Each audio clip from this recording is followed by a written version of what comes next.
C'était un après-midi froid d'octobre, en 1974. Tervigdon a visé un wapiti mâle et tiré avec son fusil. Le fusil n'a pas eu de recul. La balle est sortie du canon, a flotté sur environ 15 mètres, puis est tombée au sol. Karl se pencha pour la ramasser, puis une brindille craqua derrière lui. Il sentit un picotement dans l'air, comme l'électricité statique avant un orage. Il se retourna. Il se retrouva face à face avec une créature. Elle lui sourit. Karl ignorait totalement ce que c'était. Mais il s'appelait Osso.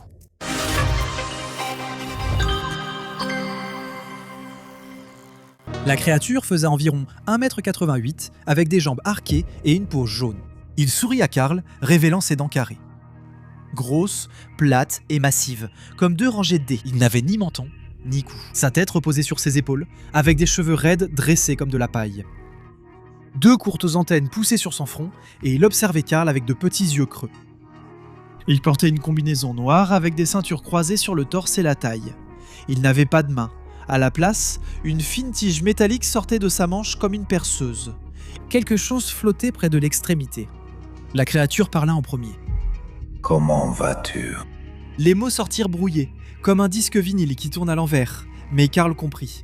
Il dit qu'il allait plutôt bien. Karl Higdon, contremaître pétrolier de 41 ans, de Rawlins, Wyoming, ne devait pas être dans les bois ce jour-là. Ce matin-là, après qu'un membre de l'équipe s'est déclaré malade, Karl a pris sa journée, emprunté le camion de l'entreprise et est parti vers le sud, chasser l'élan. En route, il a aidé 2 hommes dont le camion était en panne. En remerciement, ils lui ont indiqué un excellent lieu de chasse au cœur de la forêt nationale de Medicine Bow. Sa bonne action les a menés directement à Osso. La chose qui flottait près de la foreuse d'Osso était un sachet en cellophane transparent, du genre de ceux qu'on utilise pour le chewing-gum ou les médicaments contre le rhume.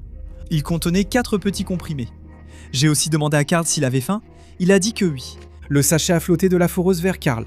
Asa lui a dit que chaque comprimé le nourrirait pendant 4 jours. Voici le truc avec Karl. Il ne prenait ni comprimé, ni vitamine, ni même une aspirine pour un mal de tête. Karl en a pris un et l'a mis dans sa bouche sans hésiter. Oui, ça ne va pas bien finir. Espérons que ce bonbon soit plus comme un pèse et moins comme Bill Cosby. Puis Osso a proposé à Karl de l'accompagner. Et Karl a dit « Je suppose que oui ». Cela a dérangé Karl plus tard. Pas qu'une créature de l'espace ait visité sa planète, mais qu'il ait accepté tout si facilement. Il ne savait pas ce qu'Osso voulait lui montrer, mais quitter la Terre était le dernier choix qu'Osso lui ait laissé faire.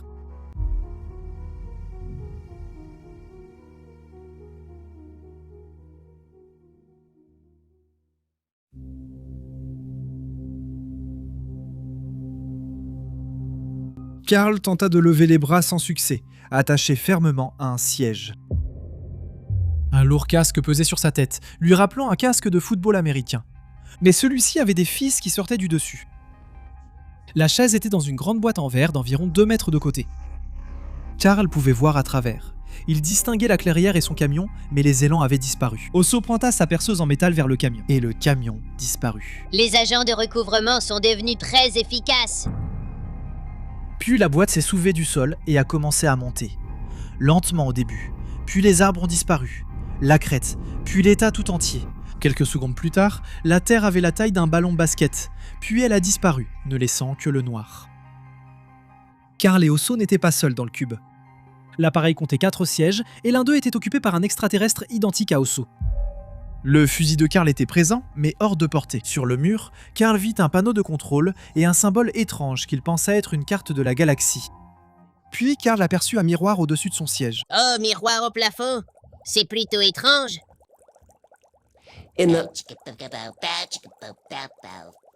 Désolé, vas-y. Dans le reflet derrière son siège, il y avait l'élan sur lequel il avait tiré, ou du moins essayé. Les 4 élans étaient là aussi, enfermés et figés, comme s'ils ne bougeaient pas du tout. Le vaisseau était trop petit pour contenir tout ça, mais ils étaient bien là. J'ai aussi dit à Karl qu'ils allaient chez lui, à 163 000 années-lumière d'ici. Karl ne savait pas depuis combien de temps il voyageait, mais alors que la Terre disparaissait, une nouvelle planète surgit. La planète était stérile, presque vide partout. Lorsque l'appareil atterrit, Karl aperçut une tour. Elle lui rappelait la Space Needle, mais ce n'était pas Seattle. Oh mon Dieu, tu imagines, enlevé par un extraterrestre et il t'emmène à Seattle. C'est comme si tu gagnais le ticket d'or de Wonka, mais pour toi, c'est pour une usine Zoom qui fabrique du porridge. Non? D'accord, c'est comme être accepté à Poudlard et le choix pot magique te met dans un comté. Rien. C'est comme coucher enfin avec la fille mignonne de l'école, puis la voir au pique-nique de famille. Ce sont des blagues sur la déception. Je sais ce que c'est. Sur cette planète, Carl découvrit qu'il n'était pas le seul humain enlevé. 5 autres étaient déjà présents. Et aucun d'eux n'avait l'air surpris.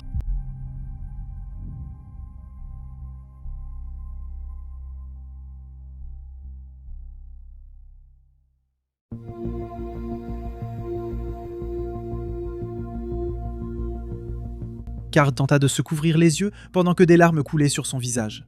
La lumière du sommet de la tour brûlait et ses oreilles bourdonnaient d'un vrambissement profond, semblable à un rasoir électrique. Osso resta à l'ombre. Carl, lui, ne pouvait pas. Alors Carl fit une chose très humaine et cria aux extraterrestres d'éteindre les lumières. L'un d'eux répondit. Votre soleil nous brûle aussi. Peu de compassion chez les extraterrestres. À la base de la tour, Carl aperçoit 5 silhouettes formant un cercle. C'étaient des humains, des gens ordinaires en vêtements ordinaires. Un homme aux cheveux gris, un adolescent, 2 adolescentes, une fillette plus jeune, peut-être 10 ans. Ils discutaient comme pour tuer le temps. Carl a tenté d'attirer leur attention, mais ils l'ont ignoré, et personne n'avait l'air surpris. Osso l'a guidé en passant devant eux jusque dans la tour. Ils sont montés dans un ascenseur. Quand les portes se sont fermées, Carl s'est rendu compte qu'il n'y avait pas de bouton. Ils ont quand même commencé à bouger. Lorsqu'ils se sont arrêtés, les portes se sont ouvertes sur une grande pièce vide. Carl resta simplement là, debout. Il n'avait aucune idée de ce qu'il était censé faire. Une grande plaque de verre est sortie du mur et a flotté devant lui. Pourtant, Carl attendit. Osso passa de l'autre côté de la plaque, se retourna et observa Carl à travers le verre. Puis... rien. 3 minutes passèrent, puis 4. Osso ne dit pas un mot. L'extraterrestre fixait Carl d'un œil méthodique et clinique. Carl reconnaissait ce regard, celui d'un médecin étudiant un dossier ou une radio à la recherche d'une fracture ou d'une tumeur. Oui, je connais ce regard. C'est le mien devant un buffet chinois. Yeux vides, sourire fou, un peu comme Private Pile. Voilà pourquoi on ne déjeune jamais ensemble. Oui, je te jure, j'ai la réputation de servir des entrées bizarres. Le serveur Cosby, le crabe Ranguna. Carl ignorait ce qu'il recevrait de cette créature. Peut-être un message pour l'humanité ou une explication sur le sens de tout cela. À la place, Carl a reçu un jugement. Tu n'es pas ce que nous voulons. Nous allons te ramener. Aucune excuse, aucune explication, juste un rejet. Osso l'a raccompagné jusqu'au vaisseau et lui a rendu son fusil. Cette arme est primitive, mais j'aimerais la garder. Je n'ai pas le droit de... Puis Osso a pointé son bras foreur vers la poche de Carl. La plaquette de pilule a flotté hors de la poche et est revenue vers Osso. Ils ont rendu son arme à Carl, mais ils ont repris leur preuve. Soudain, la tour, les 5 humains et la lumière aveuglante disparurent. Carl regarda tout s'éloigner depuis l'intérieur du vaisseau. Puis, à travers le fond du vaisseau, une lumière bleue surgit de l'obscurité. La Terre. Carl ne savait pas combien de temps le voyage avait duré, mais il était chez lui. Carl sortit du vaisseau en flottant et entra dans la forêt. Il ne marchait pas, il flottait. Osso et son vaisseau étaient partis. Carl était seul. Mais il se sentait étrange. Puis il se rendit compte qu'il ne savait pas où il était. Il ne savait pas comment il était arrivé là. Il ne connaissait pas son propre nom. Bien que les extraterrestres ne veuillent pas de lui, il lui avait pris quelque chose. Les médecins ne savent toujours pas comment.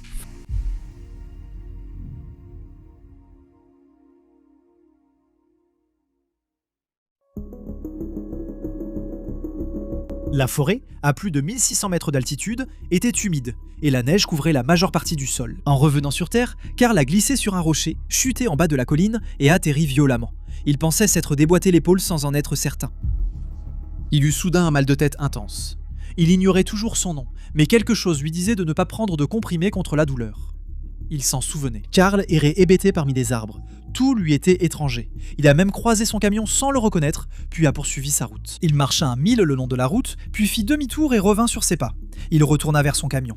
Il ne savait toujours pas que c'était le sien, mais quelque chose le poussa à monter à l'intérieur. Il entendit la voix d'une femme grésiller à la radio. Il prit le combiné et demanda de l'aide. Vers 18h30, ce soir-là, le patron de Carl entendit une voix familière sur la CB de l'entreprise. Il demanda à Carl son nom et sa position. Carl ne put lui donner ni l'un ni l'autre. Je ne sais pas. J'ai tellement froid. Carl a expliqué être assis dans un pick-up avec un levier central, décrivant une boîte manuelle. Bien qu'il ait conduit ce type de voiture toute sa vie, il ne se rappelait plus comment l'utiliser. Le shérif a organisé une battue et 6 hommes sont allés en forêt après la nuit tombée. Pendant les recherches, ils ont vu d'étranges lumières pulsantes dans le ciel, vertes, rouges et blanches, se déplaçant en formation. Trop haute pour un hélicoptère, trop basse pour un avion, elles planaient au-dessus de la forêt comme si elles cherchaient quelque chose. L'équipe de recherche a retrouvé Carl à 23h30, cette nuit-là, trempé et tremblant. Il vivait et travaillait dans la région, donc les hommes l'ont reconnu. Mais Carl a insisté sur le fait qu'il ne connaissait aucun d'eux. Il n'a pas reconnu sa propre femme qui s'était jointe aux recherches. Et quand Carl a finalement parlé, il n'a prononcé que 4 mots. Ils ont pris mon wapiti. Carl est arrivé à l'hôpital de Rollins à 2h30 du matin, les yeux injectés de sang et brûlants.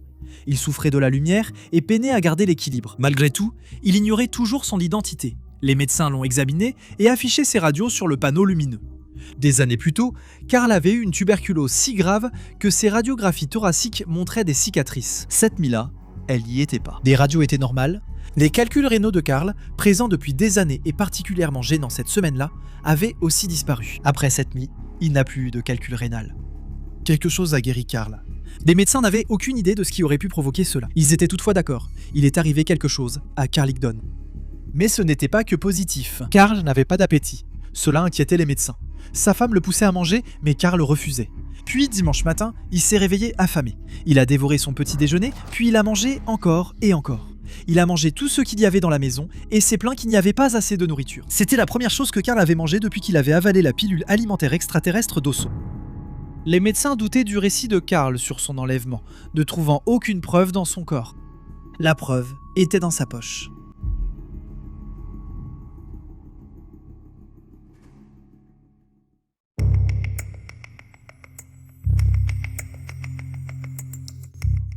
Pendant l'hospitalisation de Carl, sa femme Marjorie a fouillé ses vêtements de chasse.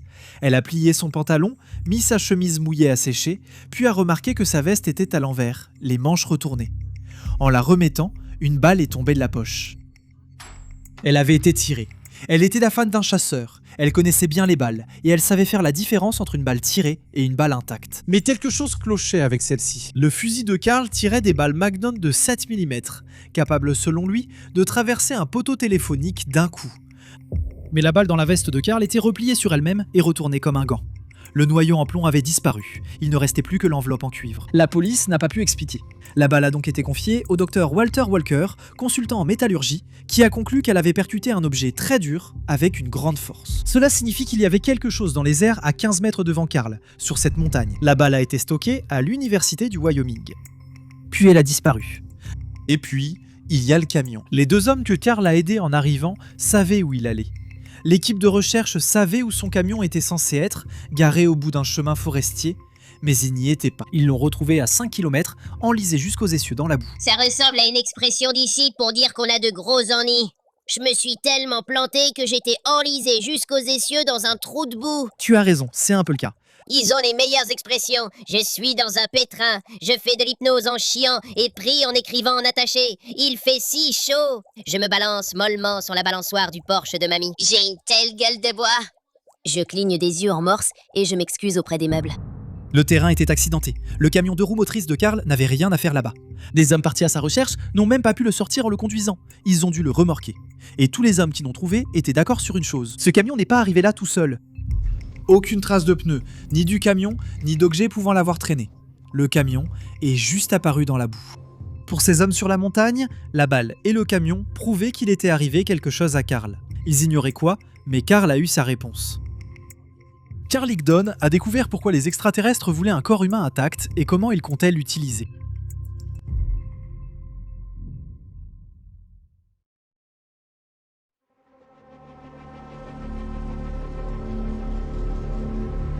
Carl avait raison à propos du symbole sur le mur du vaisseau.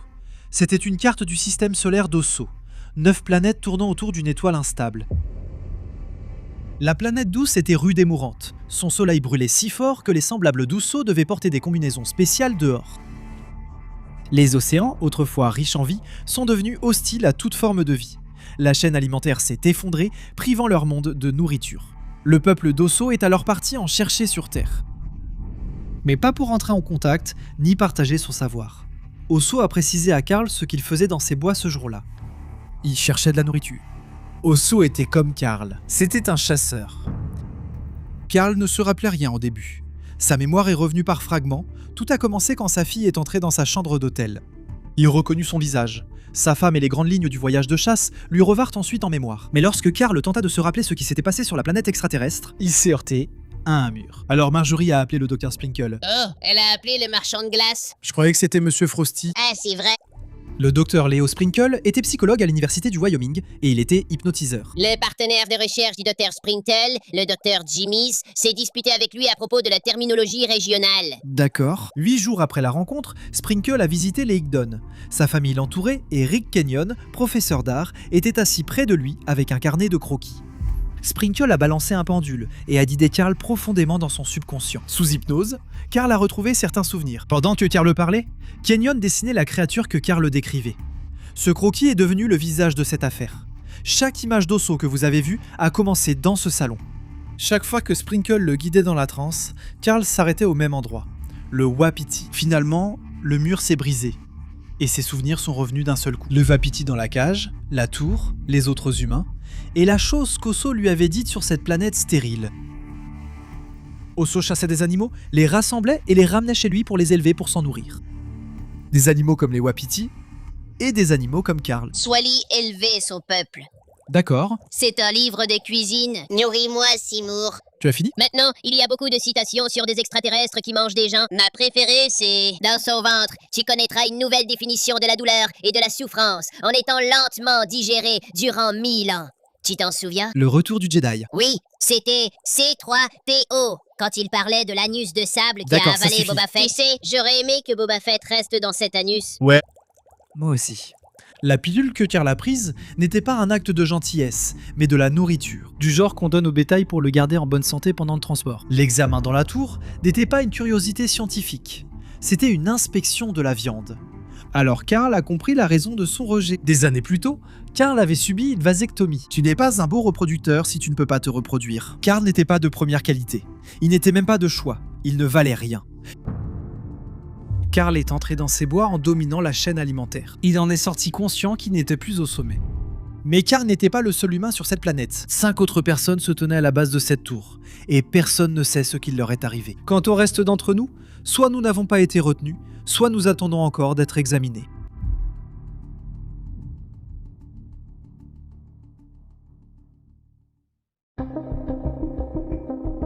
Un chasseur pénètre dans la forêt pour chercher de la nourriture, mais devient une proie au lieu d'être le super prédateur. C'est une bonne histoire, mais est-ce que c'est vrai? Dans ce cas, l'essentiel des preuves repose sur le témoignage du témoin.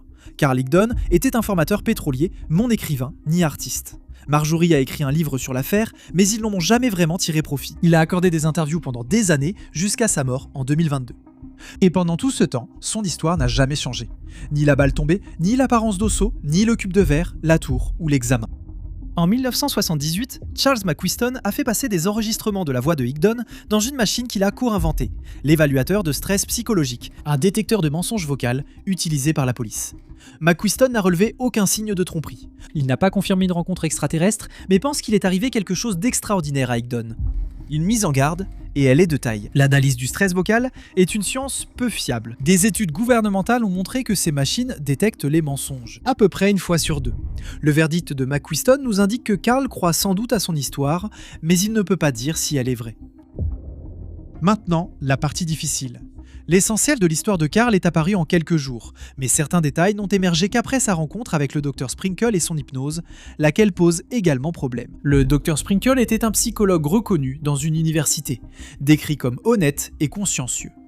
Mais l'hypnose n'est pas fiable. Sous hypnose, l'esprit comble les vides. Il emprunte à des films, à des rêves, à des choses que vous avez lues. Une personne peut quitter l'hypnose persuadée de détails fabriqués par son propre cerveau. L'honnêteté n'est pas la même chose que la précision, et nous ne pouvons pas complètement séparer les deux. Donc les 5 autres, l'examen derrière la vitre, l'idée de nous élever comme nourriture, tout cela vient de l'hypnose, un procédé connu pour déformer et créer des souvenirs. Mais il y a quelques preuves concrètes. Tout ce que Carl a dit et fait avant 18h30, ce soir-là, s'est produit des heures avant que quiconque ne parle d'hypnose. La balle était déjà dans sa poche.